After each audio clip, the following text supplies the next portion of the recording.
Marxism and the three constituent parts. Marxism-Leninism is a system of scientific opinions and theories which were built by Karl Marx and Friedrich Engels and defended and developed by Vladimir Ilyich Lenin. Marxism-Leninism was formed and developed by interpreting reality as well as building on preceding ideas. It provides the fundamental worldview and methodology of scientific awareness and revolutionary practice. It is a science that concerns the work of liberating the proletariat from all exploitative regimes with the ambition of liberating all of humanity from all forms of oppression. Marxism-Leninism is made up of three basic theories which have strong relationships with each other. They are philosophy of Marxism-Leninism, Marxist-Leninist political economics, and scientific socialism. Philosophy of Marxism-Leninism studies the basic principles of the movement and development of nature, society, and human thought. It provides the fundamental worldview and methodology of scientific awareness and revolutionary practice. Based on this philosophical worldview and methodology, Marxist-Leninist political economics studies the economic rules of society, especially the economic rules of the birth, development, and decay of the capitalist mode of production, as well as the birth and development of a new mode of production, the communist mode of production. Scientific socialism is the inevitable result of applying the philosophical worldview and methodology of Marxism-Leninism, as well as Marxist-Leninist political economics, to reveal the objective rules of the socialist revolution process, the historical step from capitalism into socialism, and then communism. Annotation 1. A worldview encompasses the whole of an individual's or society's opinions and conceptions about the world, about ourselves as human beings, and about life and the position of human beings in the world. The word science, and by extension, scientific in Marxism-Leninism, has specific meaning. Friedrich Engels was the first to describe the philosophy which he developed with Marx as scientific socialism in his book Socialism, Utopian and Scientific. However, it should be noted that the English phrase scientific socialism comes from Engels' use of the German phrase wissenschaftlich Sozialismus. Wissenschaft is a word which can be directly translated as knowledge-craft in German, and this word encompasses a much more broad and general concept than the word science as it's usually used in English. In common usage, the word science in English has a relatively narrow definition, referring to systematically acquired objective knowledge pertaining to a particular subject. But Wissenschaft refers to a systematic pursuit of knowledge, research, theory, and understanding. Wissenschaft is used in any study that involves systematic investigation. And so, scientific socialism is only an approximate translation of wissenschaftlich Sozialismus. So, scientific socialism can be understood as a body of theory which analyzes and interprets the natural world to develop a body of knowledge which must be constantly tested against reality, with the pursuit of changing the world to bring about socialism through the leadership of the proletariat. Even though these three basic theories of Marxism-Leninism deal with different subjects, they are all parts of a unified scientific theory system, the science of liberating the proletariat from exploitative regimes and moving toward human liberation. 2. Summary of the birth and development of Marxism-Leninism. There have been two main stages of the birth and development of Marxism-Leninism. 1. Stage affirmation and development of Marxism, as developed by Karl Marx and Friedrich Engels. 2. Stage of defense and developing Marxism into Marxism-Leninism, as developed by Vladimir Ilyich Lenin. Annotation 2. The following sections will explain the conditions which led to the birth of Marxism. First, we will examine the social economic conditions which lead to the birth of Marxism, and then we will examine the theoretical premises upon which Marxism was built. Later, we will also discuss the impact which 18th and 19th century advances in natural science had on the development of Marxism. Social economical conditions. Marxism was born in the 1840s. This was a time when the capitalist mode of production was developing strongly in Western Europe on the foundation of the Industrial Revolution, which succeeded first in England at the end of the 18th century. Not only did this Industrial Revolution mark an important step forward in changing from handicraft cottage industry capitalism into a more greatly mechanized and industrialized capitalism. It also deeply changed society, and, above all, it caused the birth and development of the proletariat. Annotation 3. Marx saw human society under capitalism divided into classes based on their relation to the means of production. Annotation 3 continued. Means of production are physical inputs and systems used in the production of goods and services, including machinery, factory buildings, tools, and anything else used in producing goods and services. Capitalism is a political economy defined by private ownership of the means of production. Within the framework of dialectical materialism, all classes are defined by internal and external relationships. See the principle of general relationships, p. 107, chiefly. Classes are defined by their relations to the means of production and to one another. The proletariat are the working class, the people who provide labor under capitalism, but who do not own their own means of production, and must therefore sell their labor to those who do own means of production, the bourgeoisie. As the owners of the means of production, the bourgeoisie are the ruling class under capitalism. According to Marx and Engels, there are other classes within the capitalist political economy. Specifically, Marx named the petty bourgeoisie and the lumpen proletariat. Marx defined the petty bourgeoisie as including semi-autonomous merchants, farmers, and so on who are self-employed, own small and limited means of production, or otherwise fall in between the proletariat and the bourgeoisie. In the manifesto of the Communist Party, Marx described the petty bourgeoisie as fluctuating between proletariat and bourgeoisie, and ever renewing itself as a supplementary part of bourgeois society. The individual members of this class, however, are being constantly hurled down into the proletariat by the action of competition, and, as modern industry develops, they even see the moment approaching when they will completely disappear as an independent section of modern society, to be replaced in manufactures, agriculture, and commerce by overlookers, bailiffs, and shopmen. Vietnam's textbook of history for high school students gives this definition of the petty bourgeoisie in the specific context of Vietnamese history.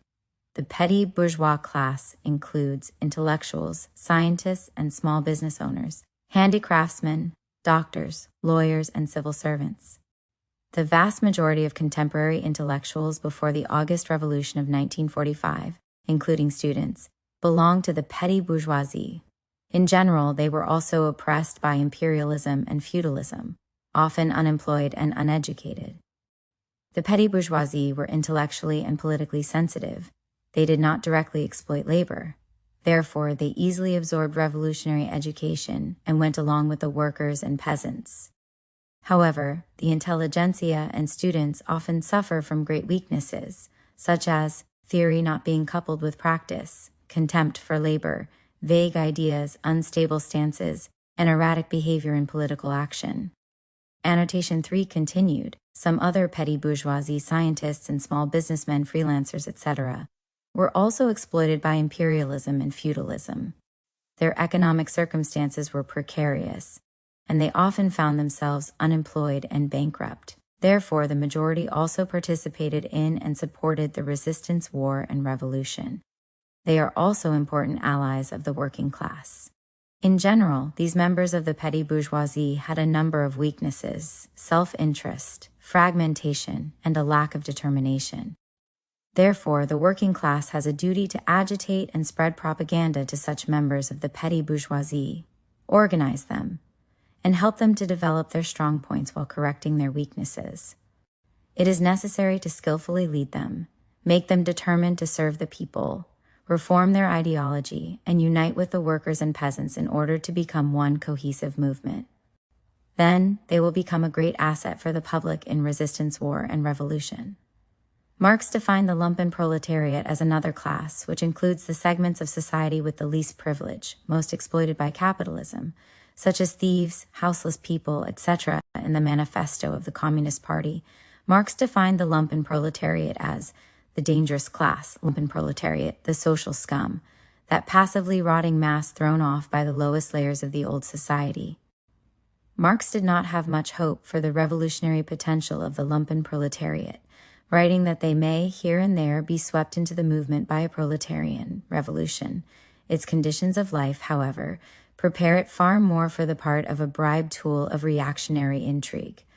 Political Theories, an official journal of the Ho Chi Minh National Institute of Politics, discussed the lumpen proletariat in the specific context of Vietnamese revolutionary history.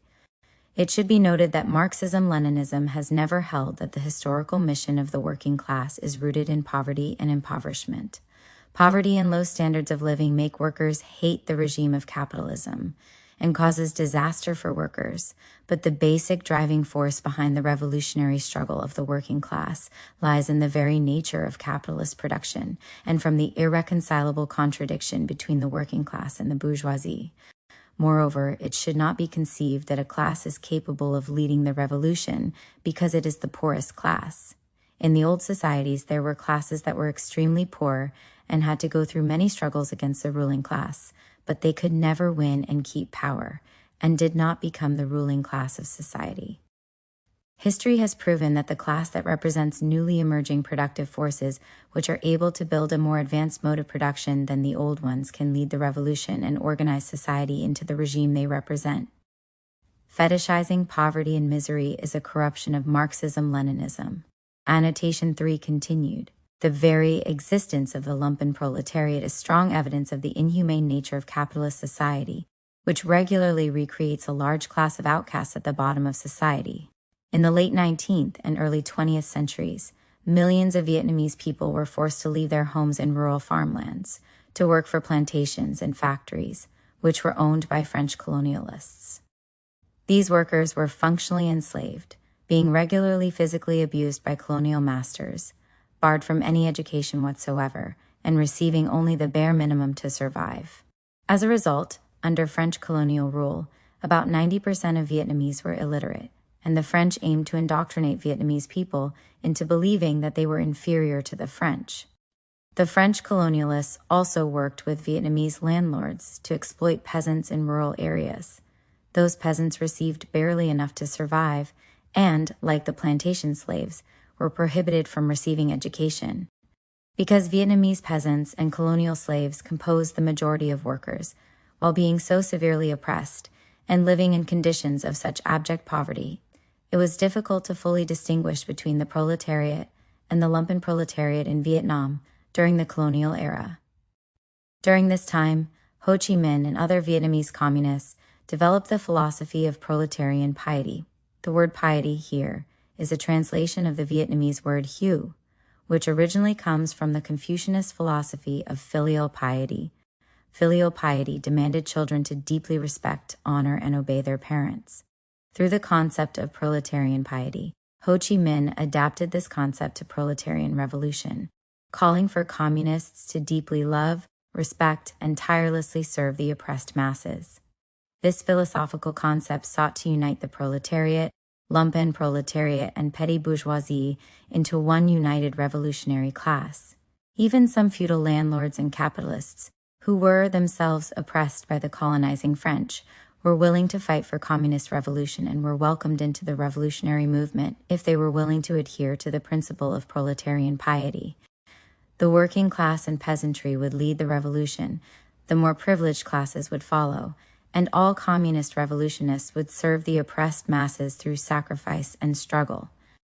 During this period, many novels were written and circulated widely, which featured main characters who were members of the lumpen proletariat or enslaved by the French, such as Bai Vo, a story about a beautiful peasant girl who was forced to become a thief in the city, and Chi Pheo, the story of a peasant who worked as a servant in a feudal landlord's house, who was sent to prison and became a destitute alcoholic after being released. The purpose of these stories was to show the cruelty of the colonialist capitalist society of Vietnam in the 1930s and to inspire proletarian piety, including empathy and respect for the extreme suffering and oppression of the lumpen proletariat, peasantry, and colonial slaves. These stories also presented sympathetic views of intellectuals and members of the petty bourgeoisie. For instance, in the novel Lao Hac, the son of a peasant leaves to work for a French plantation, and the father never sees him again. the aged peasant becomes extremely poor and sick without the support of his son, and the only person in the village who helps him is a teacher, representing the intellectual segment of the petty bourgeoisie. Annotation 3 continued. The writers of these novels were communists who wanted to promote the principles of proletarian piety, rather than looking down on the most oppressed members of society, and rather than sowing distrust and contempt for the petty bourgeoisie. Vietnamese communists inspired solidarity and collaboration between all of the oppressed peoples of Vietnam to overthrow French colonialism, feudalism, and capitalism.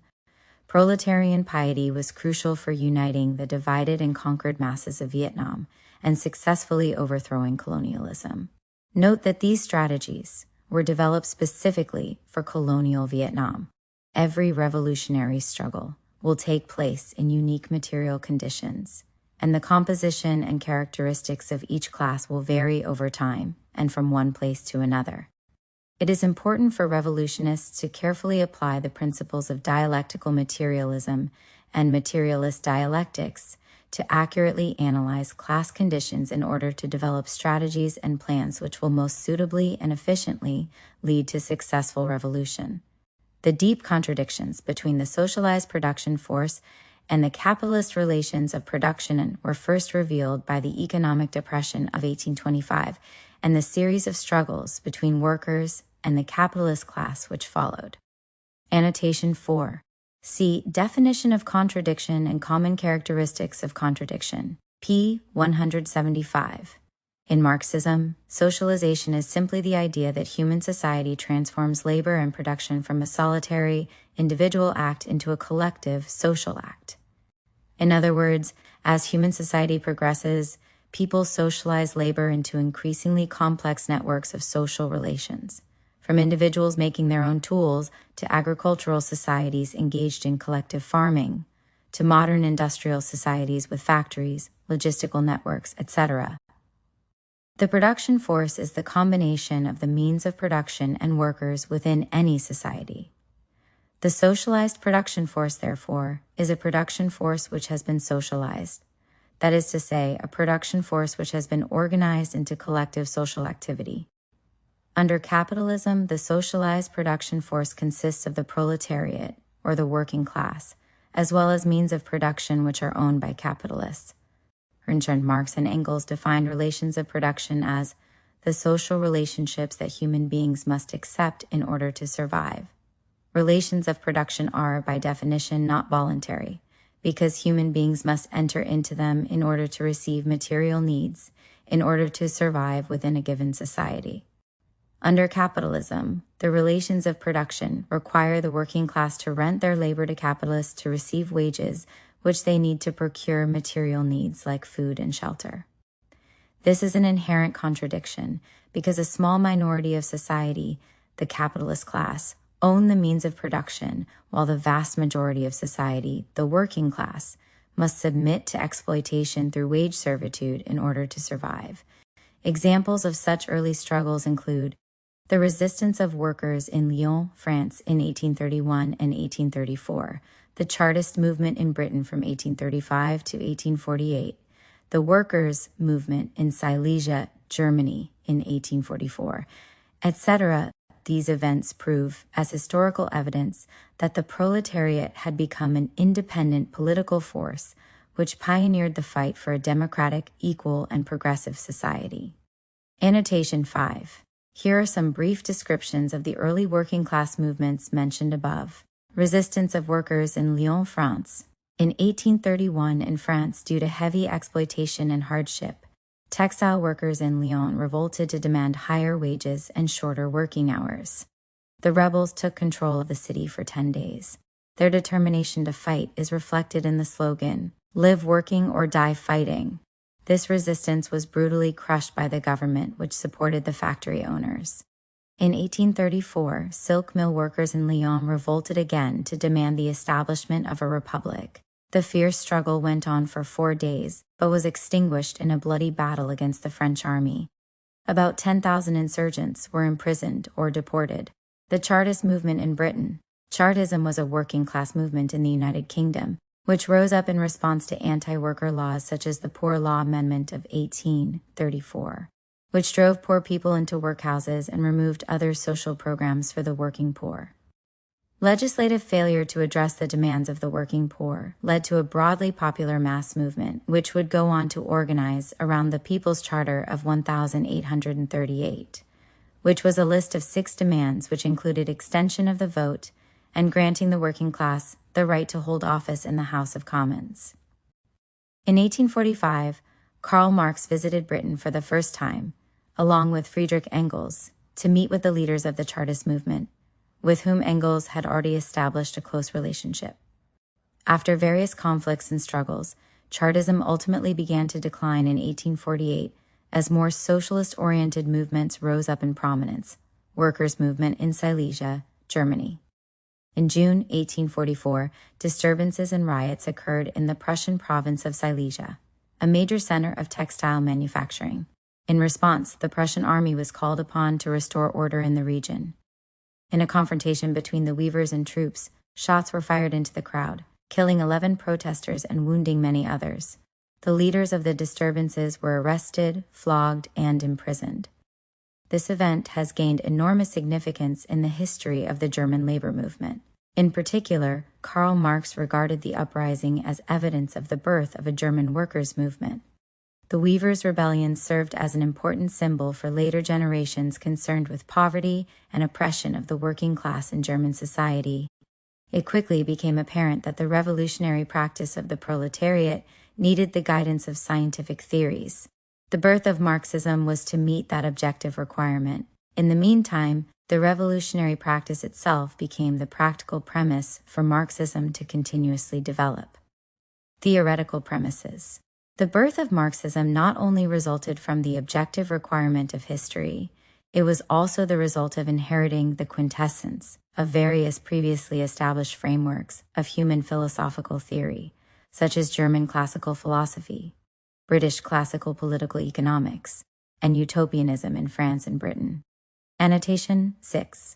In the original Vietnamese, the word tin hoa is used, which we roughly translate to the word quintessence throughout this book.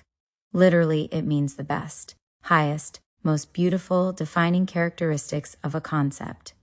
And, unlike the English word quintessence, it has an exclusively positive connotation. Quintessence should not be confused with the universal category of essence, which is discussed on p. 156. German classical philosophy, especially the philosophies of Georg Wilhelm Friedrich Hegel and Ludwig Feuerbach, had deeply influenced the formation of the Marxist worldview and philosophical methodology. Annotation 7. German classical philosophy was a movement of idealist philosophers of the 18th and 19th centuries. Idealism is a philosophical position that holds that the only reliable experience of reality occurs within the human consciousness. Idealists believe that human reason is the best way to seek truth, and that consciousness is thus the only reliable source of knowledge and information. One of Hegel's important achievements was his critique of the metaphysical method. Annotation 8. Metaphysics is a branch of philosophy that attempts to explain the fundamental nature of reality by classifying things, phenomena, and ideas into various categories. Metaphysical philosophy has taken many forms through the centuries, but one common shortcoming of metaphysical thought is a tendency to view things and ideas in a static, abstract manner. Metaphysical positions view nature as a collection of objects and phenomena, which are isolated from one another and fundamentally unchanging. Engels explained the problems of metaphysics in Socialism, Utopian and Scientific. The analysis of nature into its individual parts, the grouping of the different natural processes and objects in definite classes, the study of the internal anatomy of organized bodies in their manifold forms. Hence were the fundamental conditions of the gigantic strides in our knowledge of nature that have been made during the last 400 years. Annotation 8 continued. But this method of work has also left us as legacy the habit of observing natural objects and processes in isolation, apart from their connection with the vast whole, of observing them in repose, not in motion, as constraints, not as essentially variables, in their death, not in their life. And when this way of looking at things was transferred by Bacon and Locke from natural science to philosophy, it begot the narrow metaphysical mode of thought peculiar to the last century. Francis Bacon is considered the father of empiricism, which is the belief that knowledge can only be derived from human sensory experience. See annotation 10p10. Bacon argued that scientific knowledge could only be derived through inductive reasoning in which specific observations are used to form general conclusions. John Locke was another early empiricist who was heavily influenced by Francis Bacon. Locke, too, was an empiricist and is considered to be the father of liberalism. Engels was highly critical of the application of metaphysical philosophy to natural science.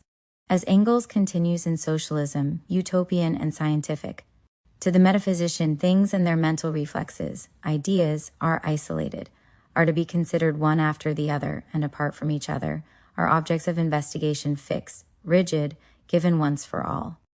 He thinks in absolutely irreconcilable antitheses. For him, a thing either exists or does not exist. A thing cannot at the same time be itself and something else. Positive and negative absolutely exclude one another. Cause and effect stand in a rigid antithesis one to the other. At first sight, this mode of thinking seems to us very luminous, because it is that of so-called sound common sense. Only sound common sense, respectable fellow that he is, in the homely realm of his own four walls, has very wonderful adventures directly he ventures out into the wide world of research. And the metaphysical mode of thought, justifiable and necessary, as it is in a number of domains, whose extent varies according to the nature of the particular object of investigation, sooner or later reaches a limit, beyond which it becomes one-sided, restricted, abstract, lost in insoluble contradictions. In the contemplation of individual things, it forgets the connection between them. In the contemplation of their existence, it forgets the beginning and end of that existence, of their repose, it forgets their motion. It cannot see the wood for the trees. Dialectical materialism stands in contrast to metaphysics in many ways. Rather than splitting the world into distinct isolated categories, dialectical materialist philosophy seeks to view the world in terms of relationships, motion, and change. Dialectical materialism also refutes the hard empiricism of Bacon and Locke by describing a dialectical relationship between the material world and consciousness. See the relationship between matter and consciousness, p. 88. For the first time in the history of human philosophy, Hegel expressed the content of dialectics in strict arguments with a system of rules and categories. Annotation 9. Dialectics is a philosophical methodology which searches for truth by examining contradictions and relationships between things, objects, and ideas. Ancient dialecticians such as Aristotle and Socrates explored dialectics primarily through rhetorical discourse between two or more different points of view about a subject with the intention of finding truth. In this classical form of dialectics, a thesis is presented. This thesis is an opening argument about the subject at hand. An antithesis, or counter-argument, is then presented. Finally, the thesis and antithesis are combined into a synthesis, which is an improvement on both the thesis and antithesis, which brings us closer to truth. Hegel resurrected dialectics to the forefront of philosophical inquiry for the German idealists. As Engels wrote in Socialism, Utopian and Scientific, Hegel's work's greatest merit was the taking up again of dialectics as the highest form of reasoning. The old Greek philosophers were all born natural dialecticians, and Aristotle, the most encyclopedic of them, had already analyzed the most essential forms of dialectic thought. Hegel's great contribution to dialectics was to develop dialectics from a simple method of examining truth, based on discourse, into an organized, systematic model of nature and of history. Unfortunately, Hegel's dialectics were idealist in nature. Hegel believed that the ideal served as the primary basis of reality. Karl Marx and Friedrich Engels strongly rejected Hegel's idealism, as well as the strong influences of Christian theology on Hegel's work, but they also saw great potential in his system of dialectics. As Marx explained in Capital, Volume 1, the mystification which dialectics suffers in Hegel's hands by no means prevents him from being the first to present its general form of working in a comprehensive and conscious manner. With him, it is standing on its head. It must be turned right side up again if you would discover the rational kernel within the mystical shell. Starting with a critique of the mysterious idealism of Hegel's philosophy, Marx and Engels inherited the rational kernel of Hegelian dialectics and successfully built materialist dialectics. Annotation 10.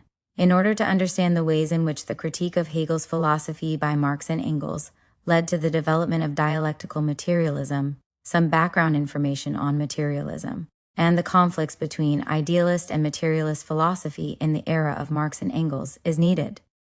Materialism is a philosophical position that holds that the material world exists outside of the mind, and that human ideas and thoughts stem from observation and sensory experience of this external world. Materialism rejects the idealist notion that truth can only be sought through reasoning and human consciousness. The history and development of both idealism and materialism are discussed more in the section The Opposition of Materialism and Idealism in Solving Basic Philosophical Issues on page 48. Annotation 10 continued. In the era of Marx and Engels, the leading philosophical school of materialism was known as empiricism. Empiricism holds that we can only obtain knowledge through human sense perception.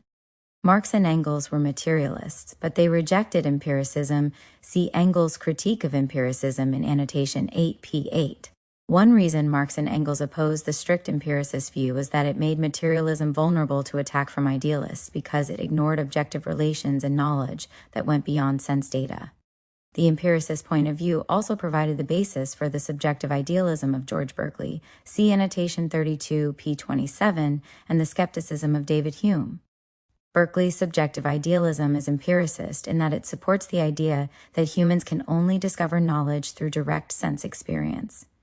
Therefore, Berkeley argues, individuals are unable to obtain any real knowledge about abstract concepts such as matter. Similarly, David Hume's radical skepticism, which Engels called agnosticism, denied the possibility of possessing any concrete knowledge. As Hume wrote in a treatise on human nature, I am ready to reject all belief in reasoning, and can look upon no opinion even as more probable or likely than another. Hume's radical skepticism lay in his empiricist belief that the only source of knowledge is sense experience. But Hume went a step further, doubting that even sense experience could be reliable, adding, the essence and composition of external bodies are so obscure that we must necessarily, in our reasonings, or rather conjectures concerning them, involve ourselves in contradictions and absurdities. Later, in the appendix of the same text, Hume argues that conscious reasoning suffers from the same unreliability. I had entertained some hopes that the intellectual world would be free from those contradictions and absurdities which seem to attend every explication that human reason can give of the material world. Engels dismissed radical skepticism as scientifically a regression and practically merely a shamefaced way of surreptitiously accepting materialism while denying it before the world. Engels directly refutes radical skepticism in Socialism, utopian and scientific. How do we know that our senses give us correct representations of the objects we perceive through them? Whenever we speak of objects or their qualities of which we cannot know anything for certain, but merely the impressions which they have produced on our senses. Now, this line of reasoning seems undoubtedly hard to beat by mere argumentation. But before there was argumentation, there was action, and human action had solved the difficulty long before human ingenuity invented it. The proof of the pudding is in the eating. From the moment we turn to our own use these objects, according to the qualities we perceive in them, we put to an infallible test the correctness or otherwise of our sense perception. This concept of determining the truth of knowledge and perception through practical experience is fundamental to dialectical materialist philosophy and the methodology of materialist dialectics, and is discussed in further detail in Chapter 3, p. 204. Annotation 10 continued. Another weakness of empiricism is that it denies the objectiveness of social relations, which cannot be fully and properly analyzed through sensory experience and observation alone. Marx saw that social relations are indeed objective in nature and can be understood despite their lack of sensory observability, and that doing so is vital in comprehending subjects such as political economy, as he observes in Capital Volume 1.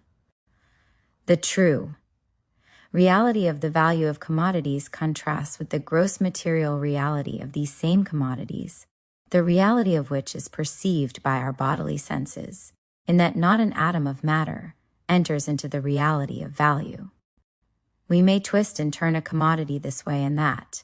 As a thing of value, it still remains unappreciable by our bodily senses.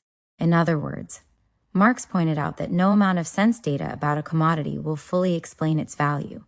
One can know the size, weight, hardness, etc. of a commodity, but without analyzing the social relations and other aspects of the commodity, which can't be directly observed with the senses, one can never know or understand the true value of the commodity. The materialism of Marx and Engels acknowledges the physical material world as the first basis for reality, but Marx and Engels also understood that it was vital to account for other aspects of rational knowledge, such as social relations. Marx and Engels believed that empiricist materialism had roughly the same flaw as idealism, a lack of a connection between the material and consciousness. While the idealists completely dismissed sense data and relied exclusively on reasoning and consciousness, the empiricists dismissed conscious thought to focus solely on what could be sensed. It is important to note that, while Marx and Engels rejected empiricism, they did not reject empirical knowledge nor empirical data, which is collected from scientific observation. See annotation 216, p. 210. On the contrary, empirical data was key to the works of Marx and Engels in developing dialectical materialism. As Lenin explained, Marx took one of the economic formations of society, the system of commodity production, and on the basis of a vast mass of data which he studied for not less than 25 years, gave a most detailed analysis of the laws governing this formation and its development. And so, the dialectical materialism of Marx and Engels served to bridge the gap between idealism and materialism.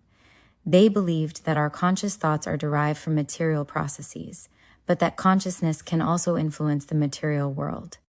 This is discussed in more detail in the section Materialism and Dialectical Materialism on page 48.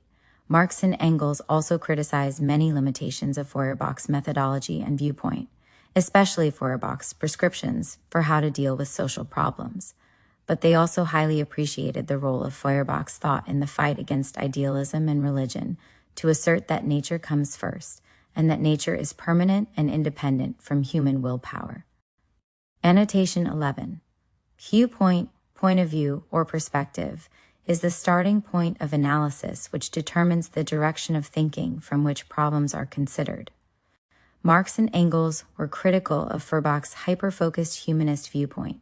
Feuerbach's atheism and materialism offered an important foundation for Marx and Engels to develop from an idealist worldview into a materialist worldview, which led them directly to developing the philosophical foundation of communism.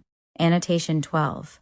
Ludwig Feuerbach was one of the young Hegelians who adapted and developed the ideals of Hegel and other German idealists. Feuerbach was a humanist materialist. He focused on humans and human nature and the role of humans in the material world. Like Marx and Engels, Feuerbach dismissed the religious mysticism of Hegel. Importantly, Feuerbach broke from Hegel's religious mystical belief that humans descended from supernatural origins, instead describing humans as originating from the natural material world. Feuerbach also distinguished between the objectivity of the material external world and the subjectivity of human conscious thought, and he drew a distinction between external reality as it really exists and external reality as humans perceive it. Feuerbach believed that human nature was rooted in specific, intrinsic human attributes and activities. As Feuerbach explains in The Essence of Christianity, what, then, is the nature of man, of which he is conscious, or what constitutes the specific distinction, the proper humanity of man? Reason, will, affection. Feuerbach explained that the actions of thinking, willing, and loving, which correspond to the essential characteristics of reason, will, and love, are what define humanity. Continuing, reason, will, love, are not powers which man possesses, for he is nothing without them. He is what he is only by them. They are the constituent elements of his nature, which he neither has nor makes. The animating, determining, governing powers, divine absolute powers, to which he can oppose no resistance. In his collected works, Feuerbach further explains that materialism is supported by the fact that nature predates human consciousness. Natural science, at least in its present state, necessarily leads us back to a point when the conditions for human existence were still absent, when nature, that is the earth, was not yet an object of the human eye and mind, when consequently nature was an absolutely non-human entity, absolut unmenschliches Wesen. Idealism may retort, but nature also is something thought of by you von der Gedacht. Certainly, but from this it does not follow that this nature did not at one time actually exist, just as from the fact that Socrates and Plato do not exist for me if I do not think of them. It does not follow that Socrates and Plato did not actually at one time exist without me. Marx and Engels were heavily influenced by Feuerbach's materialism, but they took issue with Feuerbach's sharp focus on human attributes and activities in isolation from the external material world. As Marx wrote in Theses on Feuerbach, the chief defect of all hitherto existing materialism, that of Feuerbach included, is that reality is conceived only in the form of the object, but not as sensuous human activity. Sensuous human activity has a very specific meaning to Marx. It grew from two conflicting schools of thought. Annotation 12 continued. The idealists believed the external world can only be understood through the active subjective thought processes of human beings, while the empiricist, materialists believed that human beings are passive subjects of the material world. Marx synthesized these contradicting ideas into what he called sensuous activity, which balanced idealist and materialist philosophical concepts.